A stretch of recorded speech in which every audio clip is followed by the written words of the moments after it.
Hi guys and welcome to the channel.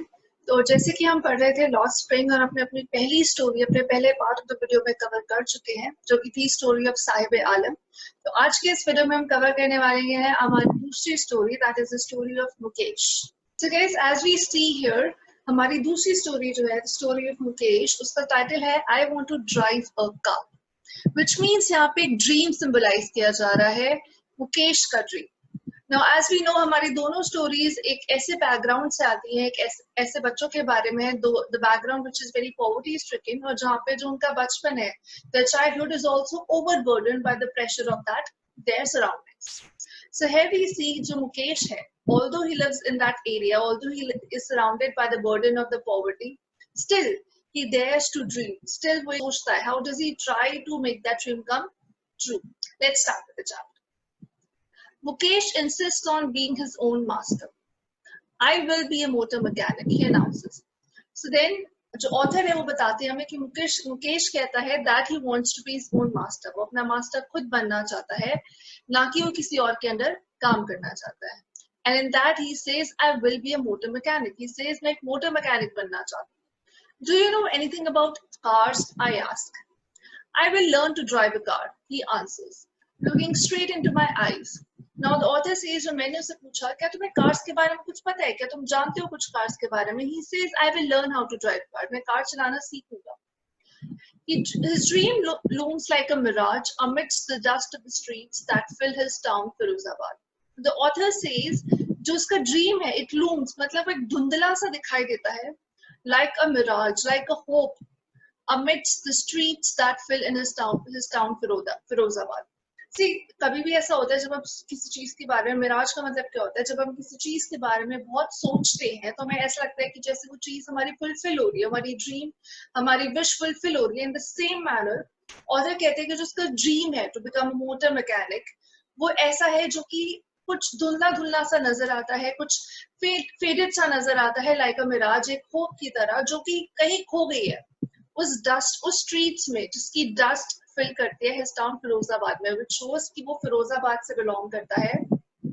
Famous for its bangles, जो कि famous है अपने बैंगल मेकिंग के लिए. And Firozabad is famous for its art of making bangles. तो जो मुकेश है वो फिरोजाबाद से बिलोंग करता है, and he dreams to become his own master. He dreams to be a motor mechanic. और इस पर जो ऑथर है वो कहती है कि जो उसका ड्रीम है वो एक धुंधला सा इमेज की तरह नजर आता है, जैसे कि वो किसी डस्ट में खो गया हो, वो डस्ट जो उसकी स्ट्रीट्स ऑफ फिरोजाबाद को फिल करती है.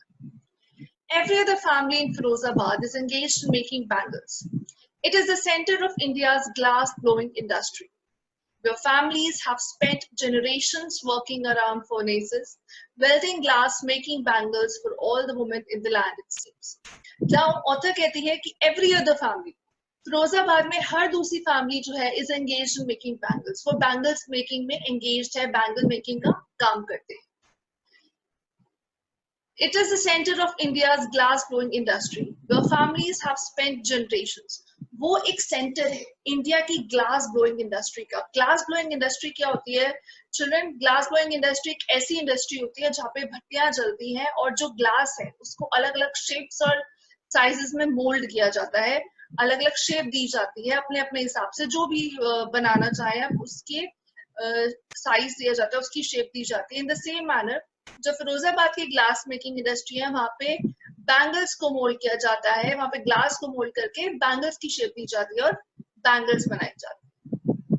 सो शी सेज कि जो मुकेश है वो एक ऐसी जगह से बिलोंग करता है, फिरोजाबाद से बिलोंग करता है, जो सिटी जो है it's famous for its arts of making bangles, जो कि सेंटर है ग्लास ब्लोइंग इंडस्ट्री का, जहाँ पे फैमिलीज ने अपनी जनरेशंस बिताई, यानी कि पुश्तें बिता दी हैं, कहाँ पे उन्हीं फर्नेसेस, उन्हीं भट्टियों के अराउंड काम करते हुए, ग्लासेस को वेल्ड करते हुए, मोल्ड करते हुए, अलग अलग शेप देते हुए, बैंगल्स बनाते हुए. और किसके लिए बैंगल्स बनाते हुए? For all the women in the land, that means for each and every women, जितनी भी औरतें हैं, जितनी भी वुमेन है इस लैंड में, उन सब के लिए. Mukesh family is among them, जो मुकेश की फैमिली है वो उन्हीं में से एक है. None of them know that it is illegal for children like him to work in the glass furnaces with high temperature. अब इनमें से किसी को ये नहीं पता है कि मुकेश जैसे बच्चे, इतनी छोटी उम्र के बच्चों का ऐसे टेम्परेचर्स में, हाई टेम्परेचर्स में काम करना उतना इलीगल है, कितना it is not permitted by the law. In dingy cells, dingy means छोटे suffocated cells, मतलब छोटे छोटे rooms हैं with high temperatures में suffocated cells हैं without any air and light. That means वहाँ पे कोई ventilation का system नहीं है, कोई light का source नहीं है, कोई air का fresh air का source नहीं है. That the law, if enforced, could get him and all those 20,000 children out of the hot furnaces where they slog their daylight hours. The author says कि उन लोगों को किसी इस चीज का अंदाजा नहीं है कि ये जो बच्चे हैं जो इतने हाई टेम्परेचर्स में काम करते हैं, जो छोटे छोटे सफोकेटेड रूम्स में काम करते हैं बिना किसी लाइट के, बिना किसी एयर के, अगर ये चीज लॉ के सामने आ गई तो उन लोगों को ये चीज छोड़नी पड़ सकती है. They will not be allowed to work in those furnaces, और दे विल नॉट बी वहां पे जहाँ पे उसके जैसे 20,000 चिल्ड्रन और काम कर रहे हैं, उन लोगों को वहां से निकाल दिया जाएगा. where they slog their daylight hours. slog means जहाँ पे वो दिन रात इतनी मेहनत करते हैं, अपने दिन के सारे घंटे वहां पे देते हैं. often losing the brightness of their eyes. और ये काम करते करते वो अपनी आईज की ब्राइटनेस भी खो देते हैं, बिकॉज वो लोग ऐसे सराउंडिंग में काम करते हैं, ऐसे एनवायरमेंट में काम करते हैं जो कि बहुत ज्यादा सफोकेटेड होता है, बहुत स्मॉल होता है, बहुत डार्क होता है, जिसमें ना कोई प्रॉपर लाइट होती है, ना वेंटिलेशन है. तो ऐसे जगह पे जब वो दिन रात काम करते हैं तो उनकी आईसाइट वीक हो जाती है and they tend to lose their eyesight. Mukesh's eyes beam as he volunteers to take me home, which he proudly says is rebuilt. Now, author कहते हैं कि मुकेश जो है वो उसकी आईज बीम करती है. he is very happy जब वो मुझे अपने साथ ले जाना चाह रहा है, मुझे अपने घर दिखाने ले जाना चाह रहा है, जो उसके मुताबिक वो कहते हैं कि वो रीबिल्ट हो रहा है, यानी कि रेनोवेट हो रहा है, वो उसे बनवा रहे हैं. We walked down stinking lanes, choked with garbage. जो ऑथर कहती है जब हम उसके घर जा रहे हैं तो हम एक ऐसे रास्ते से गुजर रहे हैं जो कि स्टिंकिंग लेन्स है, दैट मींस फिल्दी है, बहुत बदबूदार लेन्स है. choked with garbage, वहां पे गार्बेज भरा हुआ है. past homes that remain hovels with crumbling walls, that means जहाँ की दीवारें, जहाँ पे जो घरों की दीवारें हैं वो भी बहुत कच्ची हैं. with wobbly doors. wobbly doors means जो दरवाजे हैं they're very like tin के जो होते हैं ना, बहुत पतले पतले कच्चे दरवाजे जो प्रॉपरली काम भी नहीं करते हैं, वैसे दरवाजे हैं. no windows, crowded with families of humans and animals coexisting in primeval state. Now the author says मैं उसके घर जाती हूँ, मैं देखती हूँ कि जिन लेन्स हम गुजर रहे हैं, जब हम उसके घर जा रहे हैं, those lanes are very filthy, बहुत स्टिंकिंग है, बहुत बदबूदार है. वहाँ पे गार्बेज है, जो उनकी वॉल्स हैं, जो घर वहां बने हुए उसकी वॉल्स बहुत क्रम्बलिंग है, दैट मीन्स बहुत कच्ची वॉल्स हैं, not even built properly. And the doors are wobbly doors, that means tin के डोर्स बने हुए हैं, प्रॉपर डोर्स भी नहीं है. See, the author is staying in somewhat like these homes, जो कि टिन के बने हुए, हाफ शैक बिल्ट है, हाफ शैक बिल्ट नहीं भी है, डोर जो है वो प्रॉपर नहीं है, टिन के डोर्स बने हुए हैं. तो ऐसे ही कुछ एरिया में है वो रहता है जहाँ के घर बहुत ही कच्चे बिल्ड हैं, they are not even properly built. crowded with families of humans and animals coexisting in a primeval state. जो ऑथर है वो कहती है कि वहां पे ये सब लोग, जितने भी इंसान हैं, जितने भी एनिमल्स हैं, ये सब लोग इकट्ठे रह रहे हैं ऐसे जैसे कि कभी पहले किसी जमाने में लोग रहा करते थे, इतने सारे लोग इकट्ठे, ऐसे ही ये लोग यहाँ पर रह रहे हैं. He stops at the door of one such house, bangs a wobbly iron door with his foot and pushes it open. The author says ऐसे एक दरवाजे के बाहर जो मुकेश है वो खड़ा होता है and he pushes it open, वो उसे खोलता है. We enter a half-built shack. In one part of it, thatched with the dead grass, is a firewood stove. Now author कहती है हम उस एक half-built shack के अंदर घुसते हैं. That means जो घर है वो पूरी तरह built भी नहीं है, जो उसकी छत है वो पूरी तरह built भी नहीं है, just half-built. वो आधा बना हुआ है, आधा open है, and according to Mukesh वो अपना घर बनवा रहे हैं. That means it's still into the progress of being making. One part of it thatched with the dead grass is a firewood stove. अब जब वो अंदर घुसती है उस घर में, वो कहते हैं that एक corner of the house में एक firewood stove रखा हुआ है. जैसे पहले जमाने में मड के स्टोव्स आते थे, जो भट्टी आती थी, वैसी एक भट्टी रखी हुई है जो कि डेड ग्रास से भरी हुई है. Over which sits a large vessel of sizzling spinach leaves, जिसके ऊपर एक large vessel, एक large vessel पड़ा हुआ है, कोई बर्तन पड़ा हुआ है जिसके ऊपर spinach leaves है और कोई सब्जी वहां पे cook हो रही है. On the ground in large aluminium platters are more chopped vegetables. Now the author says ground में और भी ज़्यादा chopped vegetables रखे हुए हैं. That means someone is making food. A frail young woman is cooking the evening meal for the whole family. Now the author says कि जो एक frail means एक बहुत ही weak young woman जो है, एक बहुत ही कमजोर सी एक औरत है. She is making the meal for the whole of the family. She's cooking the meal for the whole of the family on that stove. Through eyes filled with smoke, she smiles. She is the wife of Mukesh's elder brother. अब author कहती है कि जो woman है, she smiles with eyes filled with smoke because she's cooking. So पूरे घर में सारी smoke भरी हुई है, and her eyes are filled with smoke, and she smiles through that, and she addresses her as Mukesh, the wife of Mukesh's elder brother, यानी कि मुकेश के elder brother की wife है. Not much older in years, she has begun to command respect as a bahu, the daughter-in-law of the house. That means वो ज़्यादा बड़ी नहीं है, but now because she is the wife of Mukesh's elder brother, तो उसको एक बहू की, एक daughter-in-law की respect मिलती है. Already in charge of the three men, her husband, Mukesh, and their father, and she takes care of these three men in the house. She takes care of her husband, Mukesh, and their father. When the older man enters, she gently withdraws behind the broken wall and brings her veil closer to her face. तो the author बताते हैं कि जैसे ही मुकेश के जो father हैं वो enter करते हैं हाउस अपने घर में, she gently withdraws behind the broken wall. That means वो वॉल के पीछे चली जाती है. See, we can say that वहां पे जो लेडीज हैं वो अभी भी उनका कस्टम है, they do not show their face in front of the elderlies of the family. तो जैसे ही मुकेश के फादर हैं वो घर में एंटर करते हैं, she go behind the broken wall and brings her veil. That means अपने दुपट्टे से अपना face cover कर लेती है. As the custom demand, daughter-in-laws must veil their faces before male elders. Now the author says उनका custom है that the daughter-in-laws उन्हें अपना face ढकना पड़ता है male elders के आगे. In this case, the elder is an impoverished bangle maker. Despite long years of hard labor, first as a tailor, then a bangle maker, he has failed to renovate the house. अब जो elderly है इस यहाँ के, जो मुकेश के father हैं, he is an impoverished bangle maker. That means he is also a poor bangle maker, a weak person, एक bangle maker है, जो कि despite of long years of hard labor, जो कि इतने सालों से मेहनत करते आ रहे हैं, पहले एक टेलर की तरह और फिर एक बैंगल मेकर की तरह, but still he has failed to renovate his house. But फिर भी वो अपना जो घर है वो प्रॉपर्ली अभी तक नहीं बना पाया. दैट मींस आप सोच सकते हो कि उनकी कंडीशन कितनी पुअर है, that despite of being working since so many years, इतने सालों से उसके फादर काम कर रहे हैं. First used to work as a tailor and now he is working as a bangle maker, but still he has failed to renovate his house.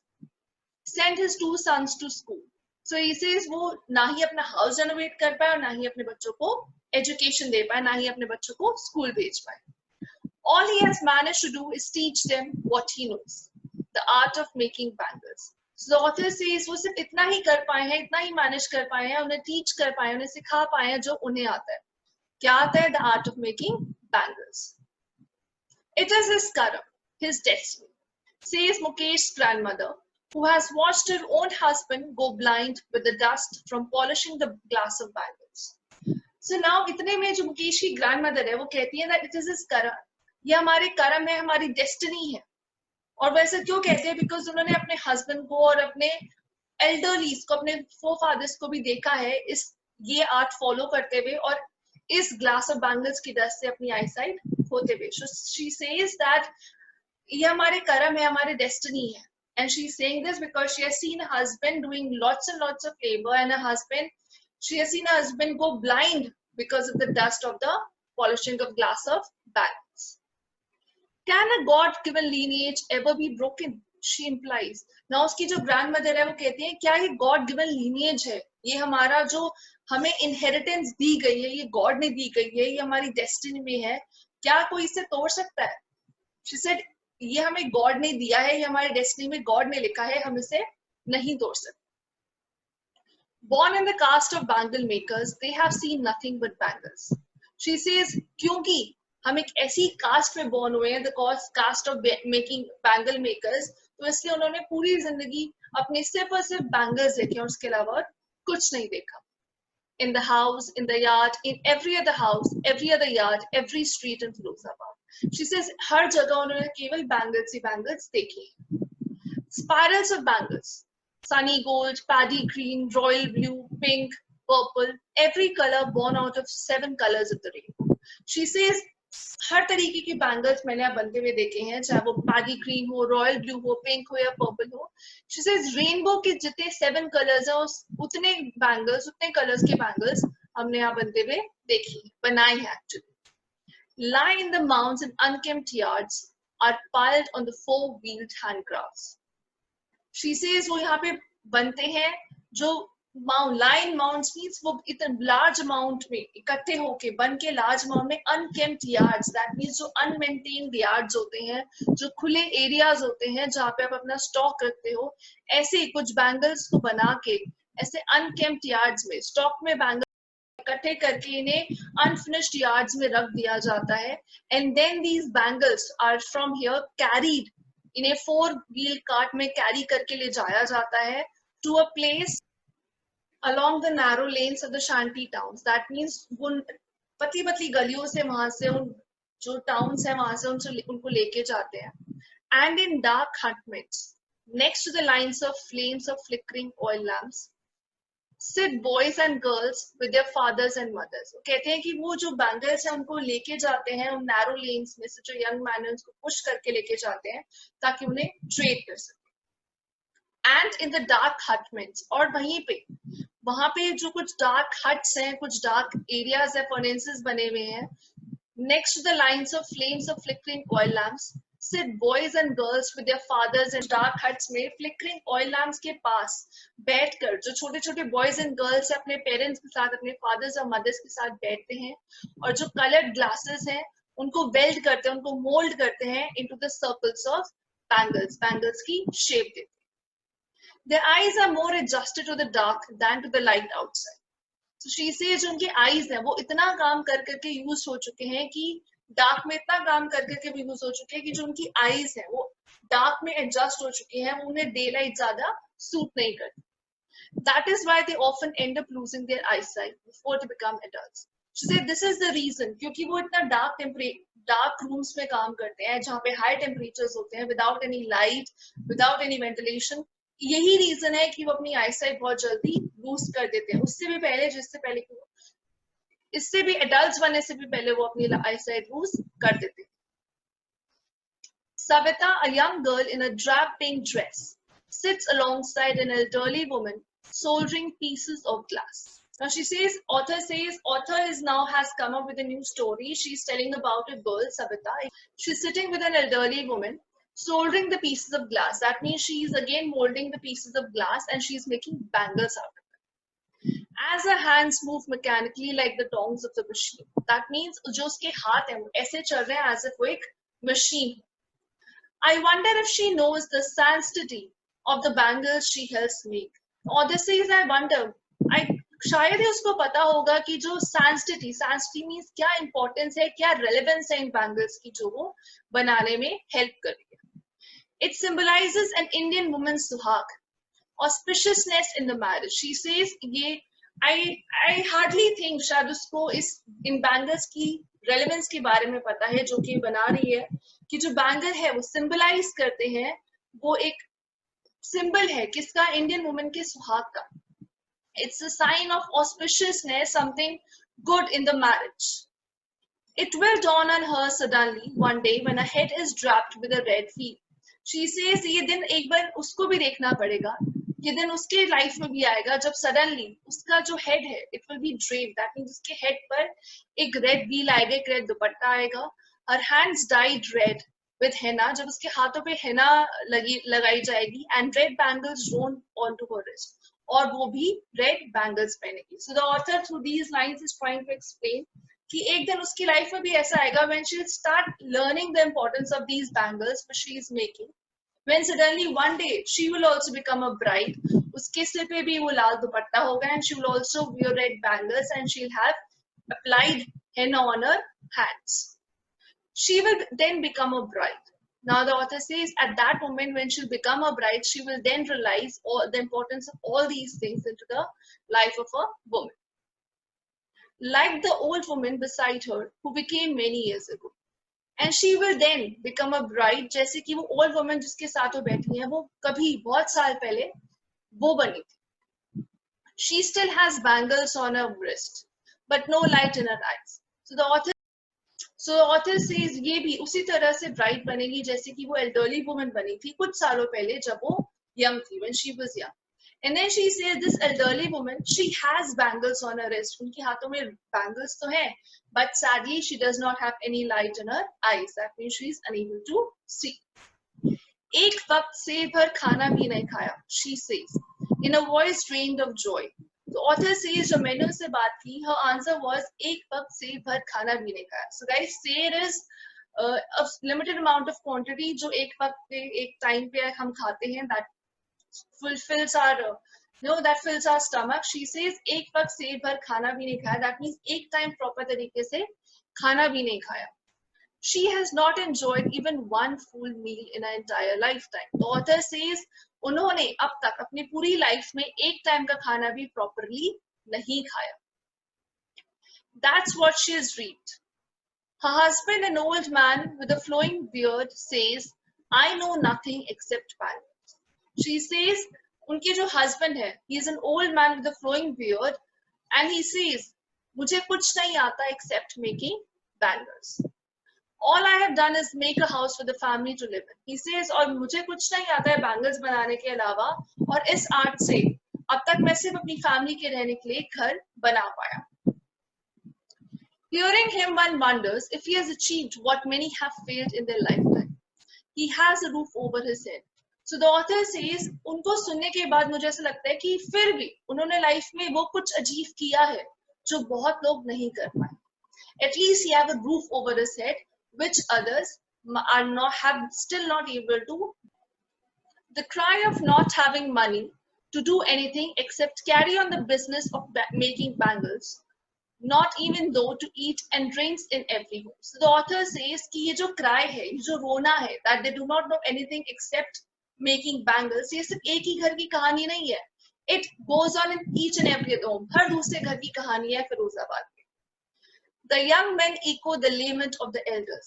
And she says not only the elders, but जो young men हैं, जो young generation है, उनकी भी यही, that they do not have enough to eat and they don't know anything else than making bangles. Little has moved with time, it seems, in Firozabad. Now she says, इतने time के बाद भी कुछ खास नहीं बदला है वहाँ पे, only little has moved. यानी कि कुछ ही change आया है, बाकी सब कुछ same. Years of mind-numbing toil have killed all the initiative and the ability to dream. So the author says, years of mind-numbing toil, that means इतने सालों से जो वो इतना mental labor कर रहे हैं, इतने सालों से इतना hard work जो वो कर रहे हैं, that have killed their initiative, that have killed their ability to dream. That means उसने उनके अंदर की creator को खत्म कर दिया है, उनके ability to dream. That means उनके सपने देखने के जो डेयरिंग है, जो वो करेज है, उसको खत्म कर दिया है. इतने सालों से वो एक ही काम को इतना करते जा रहे हैं कि अब उनकी कुछ सोचने और समझने की जो भी शक्ति है वो खत्म होती जा रही है. Why not organize yourselves into cooperatives? I asked a group of young men who have fallen into the vicious circle of middlemen. Now she says, why don't you organize yourselves into cooperatives? Cooperatives होते हैं एक association जो लोग आपस में voluntary बना लेते हैं अपने, जैसे कि ट्रेड यूनियंस होती हैं या फिर कोई वॉलंटरी एसोसिएशंस होती हैं, जो ये एसोसिएशंस बनाते हैं अपने राइट्स के लिए बनाते हैं ताकि कोई इनको एक्सप्लॉइट ना कर सके, कोई इनको गलत तरीके से इनका फायदा ना उठा सके. सो द ऑथर सेज कि आप लोग अपने आप को कोऑपरेटिव्स में क्यों नहीं फॉर्म कर लेते? Why don't you people form an organisation? Now she asks this to a group of young men who have fallen into the vicious circle of middlemen. Vicious circle क्यों है? एक ट्रैप है जिसमें वो फंस चुके. किसका ट्रैप है? Of middleman. मिडलमैन कौन है? वो जो ब्रोकर्स हैं जो उनके बैंगल्स को ले जाके सिटीज में बेचते हैं। और एक ऐसा विशियस सर्कल क्यों है, इसे विशियस वेब क्यों कहते हैं? क्योंकि ये जो ट्रेडर्स है, जो ब्रोकर्स है, इनकी जो बैंगल्स है उनको कम दामों में खरीद के जो सिटीज है वहां पे ज्यादा दामों में सेल करते हैं और खुद प्रॉफिट अर्न करते हैं, मगर उस प्रॉफिट का कोई भी परसेंटेज, कोई भी पार्ट इन बैंगल मेकर्स को नहीं जाता। So the author says that they have fallen into the vicious circle, एक trapped है, एक सर्कल में, एक ट्रैप में वो फंसे हुए हैं। और वो किसका ट्रैप है? The trap is of the middlemen who trap their forefathers, fathers and forefathers। और ऐसे मिडलमैन की सर्कल में, ऐसे विशियस सर्कल में ट्रैप्ड है जिन्होंने उनके ना ही सिर्फ फादर्स को बल्कि उनके फोरफादर्स को भी, उनकी फोरफादर्स की जनरेशन को भी अपने सर्कल में, अपने वेब में ट्रैप किया हुआ है। Even if we get organized, we are the ones who will be hauled up by the police. So when she asked them, तो वहाँ की जो young men है, वहाँ की जो young generation, वो कहती है कि even if we get organized, यदि हम बना भी लेते हैं organization, अगर हम एक association में form भी हो जाते हैं, तो भी हम पर ही blame डाला जाएगा। We will be the one जो कि हमें drag किया जाएगा पुलिस के द्वारा, हमें भी beaten किया जाएगा और हमें ही जेल में बंद कर दिया जाएगा। So he says, we will be the ones who will be hauled up by the police, beaten, dragged to jail for doing something illegal. वो कहते हैं कि हमें ही बीट किया जाएगा, हमें ही ड्रैग किया जाएगा जेल में, as if we have done something illegal। इसलिए कोई फायदा नहीं है, इसलिए हम लोग ऐसी कोई एसोसिएशन बनाते ही नहीं है। There is no leader among them, no one who could help them see things differently। So author says कि वहां पे उनके बीच में कोई ऐसा इंसान नहीं है, कोई ऐसा लीडर नहीं है जो कि उनको हेल्प कर सके, जो कि आगे आ सके, फ्रंट पे आ सके और उनको गाइड कर सके। Their fathers are as tired as they are। जो उनके फादर्स हैं वो तो उन्हें गाइड नहीं कर सकते, because now they are tired, now they have no strength कि वो किसी और को कुछ समझा सके, किसी को कुछ लीड कर सके। They talk endlessly in a spiral that moves from poverty to apathy to greed and to injustice। So author कहते हैं कि वो endlessly एक स्पाइरल में बात करते हैं, हर किसी की बात वहां पे एक सर्कल में रिवॉल्व करती है, और वो जो सर्कल है वो स्टार्ट होता है पॉवर्टी से, गरीबी से, टू अपैथी, दैट मीन्स उनकी एक इग्नोर्ड कंडीशन पे जिसके ऊपर कोई ध्यान नहीं देता है, टू ग्रीड, लालच पे, और लालच किसका है? Of the middle man, to injustice, वो इनजस्टिस जो कि ये लोग, ये बैंगल मेकर्स फेस कर रहे हैं।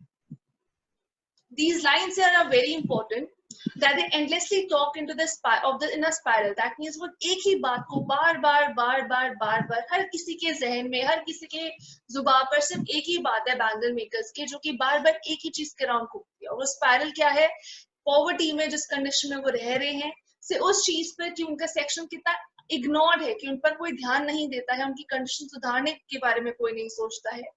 ग्रीड पे, कि जो मिडिल मैन है उनका लालच है, and to injustice, जो वो injustice face करते हैं अपनी life।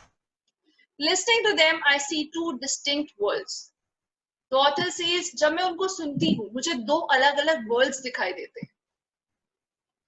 One of the family caught in a web of poverty, burdened by the stigma of caste in which they are born। So she says, पहली तो एक ऐसा वर्ल्ड जो कि एक ऐसे लोग हैं जो कि caught है, पूरी तरीके से फंसे हुए हैं। क्यों? क्योंकि वो पुअर है, by the stigma of the caste, क्योंकि वो एक ऐसी कास्ट में बॉर्न है जो कि उनको सिर्फ और सिर्फ बैंगल मेकिंग का ही अधिकार देती है, and nothing else. The other vicious circle of sahukars, the middleman, the policeman, the keepers of law, bureaucrats and the politicians. So the author says, जब मैं इनकी लाइफ के बारे में देखती हूँ, I can see the two distinct worlds. तो अलग अलग वर्ल्ड्स मुझे दिखाई देते हैं। First is that they are born into this poverty stricken state। एक ऐसी स्टेट में वो बॉर्न हुए हैं, एक ऐसी कास्ट में वो बॉर्न हुए हैं जो कि बैंगल मेकर्स की कास्ट है, जिसमें उनको एक काम करना पड़ रहा है।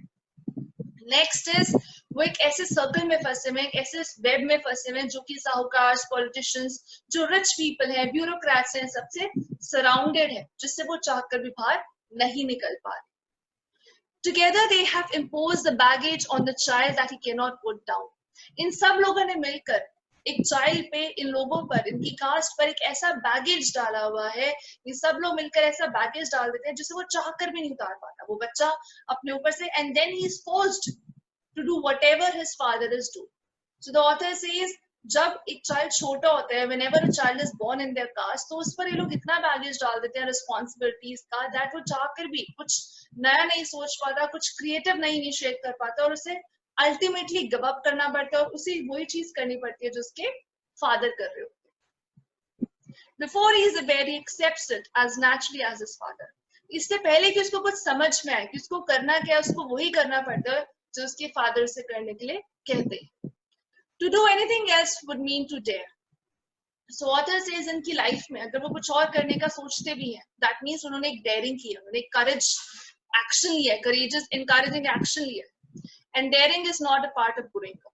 और उनके केस में जो daring है, जो courage है, वो उनकी growing up में नहीं यूज होता, उनकी growing up में नहीं involved है। When I sense a flash of it in Mukesh, I'm cheered. I want to be a motor mechanic, he repeats. So the author sees, पर जब मैं ये फ्लैश देखती हूँ मुकेश की आईज में, जब मैं वो ग्लीम देखती हूँ, एक पैशन देखती हूँ, जब वो कहता है कि he wants to be a motor mechanic, तो मैं बहुत cheered हूँ, मुझे बहुत खुशी होती है देखकर that in such circumstances Mohit has this courage of dreaming that he wants to be a motor mechanic. He will go to a garage and learn, but the garage is a long way from his home. So he's author says कि जब मैंने मुकेश से पूछा how will you do it, so he said that he will go to the garage, वो garage में जाके ये काम सीखेगा। But then the author asked him a question कि जो garage है वो तो तुम्हारे घर से बहुत दूर है, how will you go? He says I will walk, मैं चल के जाऊंगा। Do you also dream of flying a plane? So the author कहती है जब उसने ऐसा बोला तो मैंने उससे पूछा क्या तुमने कभी प्लेन उड़ाने के बारे में सोचा है? Have you ever dreamt of flying a plane? He is suddenly silent. No, he says, staring at the ground. And the author says, वो एकदम से चुप हो जाता है, and he says no. बहुत धीमी आवाज में बोलता है, नहीं, मैंने कभी ऐसा कुछ सोचा नहीं.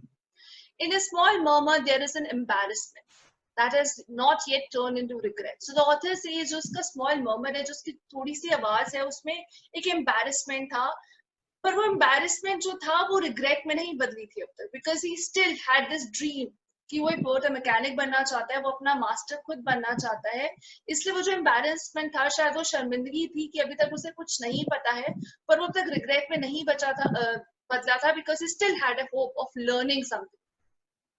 He is content to dream of cars that he sees hurtling down the streets of his town. The author says he is content. वो content है, वो satisfied है कि वो dream करता है उन कार्स के बारे में जो कि वो रोजाना देखता है अपने टाउन में गुजरते हुए, जो कि उसके टाउन से पास आउट होती हैं, अपने उसके टाउन की स्ट्रीट से पास आउट होती हैं। जब वो उन कार्स को देखता है तो वो देख के उनको ड्रीम करता है that he will one day also have a car of his own, that he will also one day drive his own car. Few airplanes fly over Firozabad. Now एक ironical एक वे में जो ऑथर है वो कहती है कि कुछ प्लेन्स भी, कुछ एयरप्लेन्स भी फिरोजाबाद के ऊपर फ्लाई करते हैं। So guys, with this we come to the end of the chapter. तो इस chapter में हमने पढ़ा that how Mukesh living in such a poverty-stricken area, उसके caste of Bangalore makers में इतना फंस गया है, he's trapped. Even then, he has a vision. He dreams something. He dreams of being his own master, and he dreams to become a motor mechanic. I hope आपको इस story भी बहुत अच्छे से क्लियर हो गई होगी। इसके के जितने भी इंपॉर्टेंट क्वेश्चन आंसर्स हैं वो मैंने लिंक में शेयर, आप डिस्क्रिप्शन बॉक्स में जाके वो लिंक ओपन कर। तो अगर आपको स्टोरी समझ में आई है, then do not forget to like, share and subscribe. Description box में इंपॉर्टेंट क्वेश्चन आंसर्स के लिंक को देखना मत भूलिएगा। Thank you.